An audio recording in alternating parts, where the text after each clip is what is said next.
নমস্কার বন্ধুরা, আজ আমরা চলে এসেছি এক এমন পবিত্র স্থানে যেখান থেকে জন্ম নিয়েছিলেন একজন মহাপুরুষ, যিনি শুধু ভারতই নয় গোটা বিশ্বকে শিখিয়েছিলেন আত্মবিশ্বাস, মানবতা আর আত্মশক্তির পথ। আজ 12ই জানুয়ারি স্বামী বিবেকানন্দজির জন্মদিন। এই বিশেষ দিনে আমরা উপস্থিত কলকাতার গিরিশ পার্কের কাছে অবস্থিত স্বামী বিবেকানন্দের জন্মভিটা, যে জায়গাটি আজও আমাদের অনুপ্রেরণার আলো হয়ে দাঁড়িয়ে আছে। এই বাড়ির প্রতিটি দেয়াল, প্রতিটি করিডোর যেন বলছে একজন সাধারণ বালক নরেন্দ্রনাথ দত্তের অসাধারণ হয়ে ওঠার কাহিনী। আজকের এই ব্লগে আমরা দেখব এই ঐতিহাসিক জন্মভিটার ভেতরের সৌন্দর্য, স্বামীজির স্মৃতিচিহ্ন আর জীবন দর্শন, এবং কিভাবে সারা দেশ আজ এই মহান মনীষীর জন্মদিন উদযাপন করছেন। তো চলুন ভিডিওটি শেষ পর্যন্ত দেখতে থাকুন, আর আজ আমরা সবাই মিলে শ্রদ্ধার সঙ্গে স্মরণ করি সেই মানুষটিকে। নমস্কার বন্ধুরা, আমি সঞ্চিতা, আর আজকের হচ্ছে ন্যাশনাল ইউথ ডে, বা আজকের হচ্ছে আমাদের বিখ্যাত মনীষী বা সন্ন্যাসী বা বলতে পারেন যুব সমাজের প্রেরণার প্রতীক স্বামী বিবেকানন্দের জন্মতিথি। তো তোমরা জানো, যেহেতু আমি কলকাতায় থাকি, তো চেষ্টা করি এইসব অনুষ্ঠানে অংশগ্রহণ করা। তো আজকেরও আমি আর এই যে আমার মেয়ে পৃথা দুজনে বেরিয়ে পড়েছি স্বামী বিবেকানন্দের জন্মভিটেটা দেখবো বলে। যদিও এর আগে দেখেছি, কিন্তু পৃথাকে দেখানো হয়নি, তো ওকে আজ নিয়ে যাব। গতকাল রাত্রেও গিয়েছিলাম, তখন জাস্ট বাইরেটা থেকে দেখেই চলে এসেছি, যেহেতু তখন তো বন্ধ ছিল, তখন তো ভেতরে যাওয়া যায়নি। কিন্তু আজকের সারাদিন কিন্তু ওখানে অনুষ্ঠান আছে, প্লাস ভেতরেও যেতে দেয় আজকে সকল দর্শনার্থীদের। তো চলো, তো এখন আমরা বেরিয়ে পড়ি। এখন বাজে ওই বিকেল 3টে। সকাল থেকেই ওখানে সব মানুষের ভিড় তো লেগেই রয়েছে। তো জানি না এখন ওখানে গিয়ে কতটা কি দেখতে পাবো, তাও চেষ্টা করব যতটা পারি বা যতটা সম্ভব আমি আপনাদের সাথে সমস্ত কিছু কিন্তু এক এক করে শেয়ার করব। তো ভিডিওটা শেষ পর্যন্ত দেখতে থাকুন আর পাশে থাকুন। তো চলো এখন যাওয়া যাক। আমরা সেই মতনই বাড়ি থেকে বেরিয়ে পড়লাম, আর শ্যামবাজার থেকে মেট্রো করে আমরা পৌঁছে গেলাম গিরিশ পার্কে। গিরিশ পার্কে 3 নম্বর গেট দিয়ে বেরিয়েই এখান থেকে এখন সিআর এভিনিউ দিয়ে কিছুটা হেঁটে আমরা যাব বিবেকানন্দ রোডের দিকে। তোমরা চাইলে মেট্রো স্টেশন থেকে বেরিয়ে অটো অথবা বাসে করে এখান পর্যন্ত আসতে পারো। সেক্ষেত্রে তোমাদেরকে মানিকতলা বা ফুলবাগানের দিকে যে অটো আর বাসগুলি আসছে তাতে করে এখান পর্যন্ত আসতে হবে। তো পায়ে হেঁটে এখন আমরা এসেছি এখান পর্যন্ত। তো এই বিবেকানন্দ রোড ধরে এই সিমলা স্ট্রিটের কাছে এসেই এখান থেকে এখন আমাদেরকে নিতে হবে বাম দিকের গলিটা।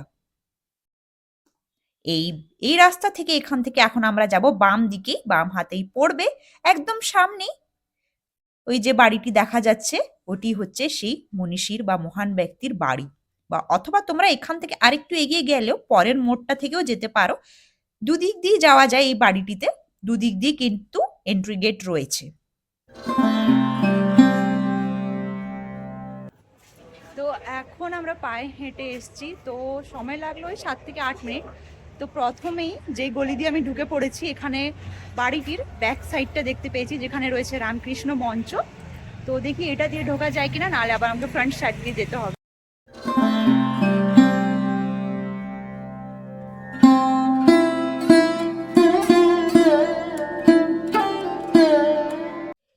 এই বাড়িটি অবস্থিত 3 গৌরমোহন মুখার্জি স্ট্রিট, গিরিশ পার্ক, কলকাতা।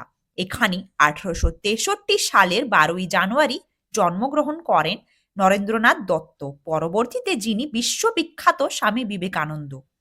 এই বাড়িটি শুধু ইট পাথরের নয়, এটি ইতিহাসের এক জীবন্ত দলিল। এই বাড়ির দেয়াল, বারান্দা, উঠোন সবকিছু যেন আজও সাক্ষ্য বহন করছে এক মহাপুরুষের শৈশব ও বেড়ে ওঠার। এবার আমরা আস্তে আস্তে বাড়ির ভেতরে প্রবেশ করব। ঢোকার আগেই কিছু এখানে স্বেচ্ছাসেবী বালকেরা আমাদের জুতোগুলি জমা নিয়ে নিল, সাথে একটি টোকেন দিল। টোকেনটি আমাদেরকে সংগ্রহ করে ভালো করে রেখে দিতে হবে। এরপরেই আমরা প্রবেশ করলাম বাড়ির ভেতরে। এখানে রয়েছে মন্দির, এখানে কিন্তু প্রতিদিন সকাল এবং সন্ধে পুজো হয়। বাড়ির ভেতরে কিন্তু ফটোগ্রাফি বা ভিডিওগ্রাফি নিয়ে বিধিনিষেধ রয়েছে, তাই বাড়ির ভেতরে বিশেষ কিছু তোমাদেরকে দেখাতে পারবো না। নরেন্দ্রনাথ ছোটবেলা থেকেই ছিলেন অত্যন্ত মেধাবী ও সাহসী। সঙ্গীতে তার অসাধারণ প্রতিভা ছিল। তিনি প্রশ্ন করতেন, ঈশ্বর কি সত্যিই আছেন? এবং সেই প্রশ্নই তাকে নিয়ে গিয়েছিল দক্ষিণেশ্বরে শ্রী রামকৃষ্ণ পরমহংসের কাছে।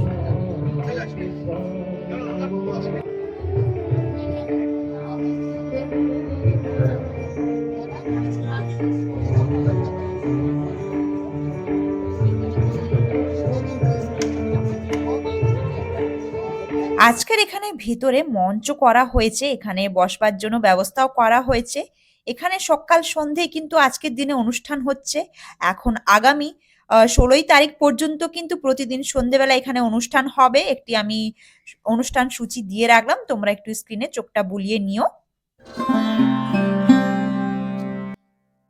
দক্ষিণেশ্বরে রামকৃষ্ণ দেবকে জিজ্ঞেস করেছিলেন, আপনি কি ঈশ্বরকে দেখেছেন?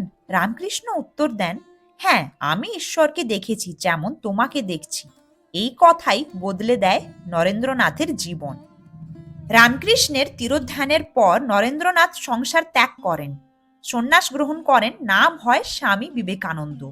1893 সালে শিকাগোর ধর্মসভায় তাঁর ঐতিহাসিক ভাষণ sisters and brothers of America বিশ্বের দরবারে ভারতের আত্মাকে তুলে ধরেছিল।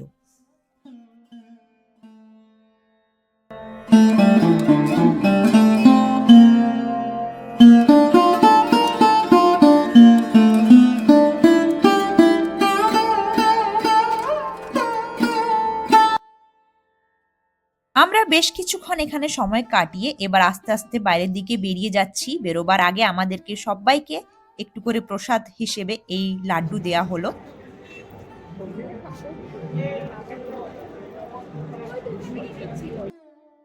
এই যে বাড়িটা তোমরা দেখছো, এই বাড়িতেই তার শৈশব কেটেছে। এখানেই তার কণ্ঠে প্রথম সঙ্গীত উঠেছিল, এখানেই গড়ে উঠেছিল তার শক্তিশালী মনন। স্বামীজির পিতা বিশ্বনাথ দত্ত ছিলেন একজন আইনজীবী। মাতা ভুবনেশ্বরী দেবী ছিলেন ধর্মপ্রাণ ও স্নেহশীল নারী। শৈশব থেকেই নরেন্দ্রনাথ ছিলেন বুদ্ধিমান, সাহসী এবং সত্য অনুসন্ধানে আগ্রহী।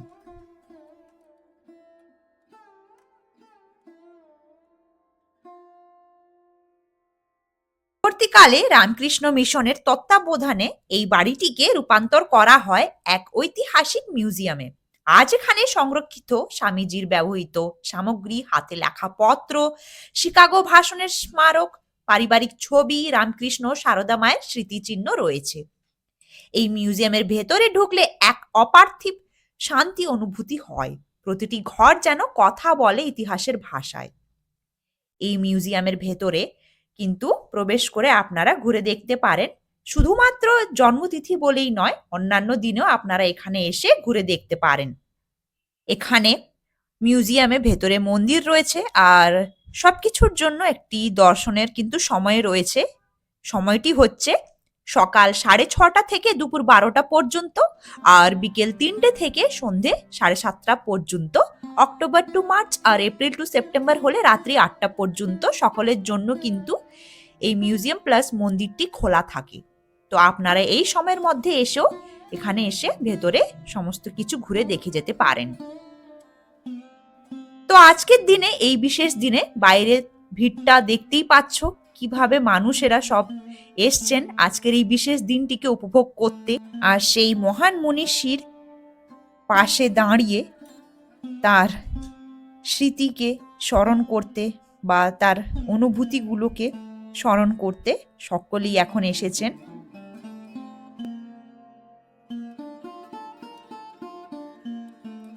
আজকের বিশেষ দিনের জন্য এই মিউজিয়াম প্লাস বাড়িটিকে সুন্দরভাবে বিভিন্ন রঙের ফুল আর আলোয় সুসজ্জিত করা হয়েছে, যা দেখতে কিন্তু অপূর্ব লাগছে। আপনারা ভেতরে তো ছবি তুলতে পারবেন না, কিন্তু বাইরে দাঁড়িয়ে এই সমস্ত জিনিসগুলিকে ক্যামেরাবন্দি করতে পারবেন। এই যে সৌন্দর্যটা, এই যে সাজানো সব চারিপাশটা, সবকিছুই এখন আমি ক্যামেরাবন্দি করে নিচ্ছি।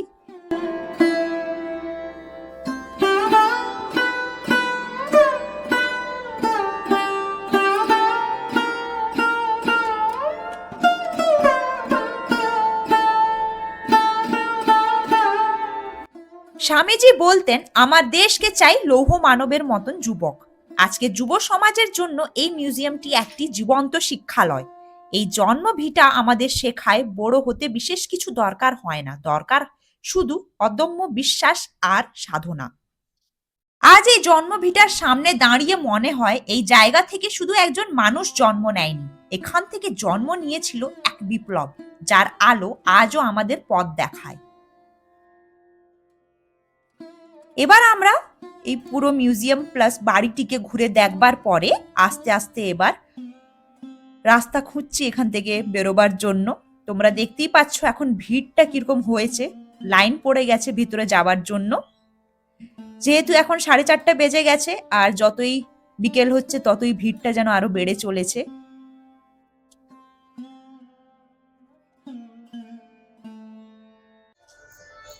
তো আজকের ভিডিওটা এই পর্যন্তই ছিল। তো আমরা মোটামুটি খুব ভালোই দর্শন করেছি, আমরা যেই টাইমটা এসেছিলাম খুব ভালোই ফাঁকায় ফাঁকায় দর্শন করতে পেরেছি। আর এখন ওখানে কিন্তু প্রচুর ভিড় হয়ে গেছে, যেটা তোমাদেরকে আমি দেখালাম, মারাত্মক ভিড় হয়েছে। তো মোটামুটি ওই 3টে-4টের মধ্যে এলে বা এর ওই 2টো-3টের মধ্যে ভিড়টা কম থাকে, এই সময়টা তোমরা এসে ঘুরে দেখে যেতে পারো আজকের দিনে। অন্যান্য দিনে তো এই সমস্যাটা হয় না, যেহেতু এই কদিন একটু এই 2-3 দিন একটু অনুষ্ঠান রয়েছে, তো এই সময়টা একটু ভিড় থাকবেই। তো যাই হোক, আজকে ভিডিওটা কেমন লাগলো অতি অবশ্যই জানিও কমেন্ট করে। ভিডিওটা ভালো লাগলে একটি লাইক করো, শেয়ার করো, সাবস্ক্রাইব করে পাশে থাকো। দেখা হচ্ছে পরবর্তী ভিডিও নিয়ে খুব তাড়াতাড়ি। ততদিন পর্যন্ত ভালো থেকো, সুস্থ থেকো।